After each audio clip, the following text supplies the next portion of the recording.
Steve Robbins here. Welcome to the Get It Done Guys, quick and dirty tips to work less and do more. Today's topic is making your email program's autocomplete feature your friend. At my job, our wonderful email program has autocomplete. It remembers everyone I've ever emailed, and as I type a name, it guesses who I'm emailing. It helpfully shows everyone who matches what I've typed. Pressing enter selects the one it thinks is closest match. Voila! My email is on its way. Autocomplete can guess wrong. That's all the theory. In practice, what happens is this. I decide to type a cute, romantic email to my sweetie. I type swee, S-W-E-E, and hit enter, expecting the message to go, well, to sweetie. I forget, however, that I created a distribution list to invite my theater-loving friends to a play. The list is Sweeney Todd attendees. A few moments later, my friends, who were expecting an invitation to a musical interlude about a psychotically murderous barber, instead get a message that uses words like schmoopy-a-whoopy. From here on out, I can never get drunk in their presence again. I would wake up the next day with schmoopy-whoopy tattooed somewhere embarrassing, and my real schmoopy-whoopy would not be amused. Now, when creating a temporary list, I always name the list with the word temp in front. That's short for temporary, as in temporary list.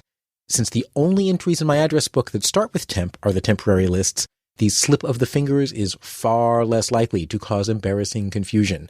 My next party list is called Temp, Marshmallow, and Feather Party Invitees. You don't need to know the details. The word temp makes me blissfully unlikely to confuse the word marshmallow with the address book entry for my Aunt Marcia, which is not to say that Marcia wouldn't enjoy marshmallows and feather pillows. She is a New York playwright, after all. Long list names get forgotten. The other problem I have when using autocomplete is that I give my distribution lists descriptive names like Research Project for Determining if Life Exists on Mars and Economics of Carbon Paper as Pencil Replacement Study Group. Sure, those names are easy to think up when I'm creating the list, but I never ever remember them when it's time to use them. If I'm lucky, I can remember the first word, type a few letters like econ, and then choose the right list. More often, I end up typing car for carbon, pen for pencil, and stew for study before thinking to try econ for economics. The convenience of autocomplete has now turned into a game of remember the list trivia. And when it comes to trivia, I'm the worst. I'm the guy on the trivia team who's certain that Marilyn Monroe's great-granddaughter is Marilyn Manson. I can't even begin to count how many ways that's just wrong. The solution? Let's take the temp idea one step further. Always use a descriptor that describes the kind of list at the start of a list name. For example, every project team list could start with project. Project, does life exist on Mars? And project, carbon paper economic study. Since you know you're looking for some project, just type the word project and the autocomplete list will show you just the project distribution lists, since those are the only ones that start with the word project. I put the word project in uppercase so it stands out as a tag and not as part of the list name. Some other kinds of lists you might consider.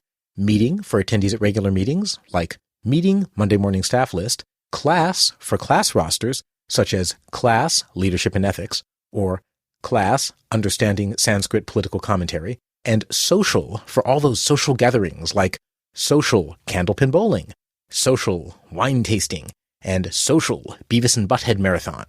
Include a year for regular groups. Sometimes you have a group whose membership changes each year. Let's say you were offered a board position at a food bank and at a girls' club. You thought those were great honors. You thought you'd do no work and get paid megabucks. Surprise! In nonprofits, the board members do mega work and get paid no bucks.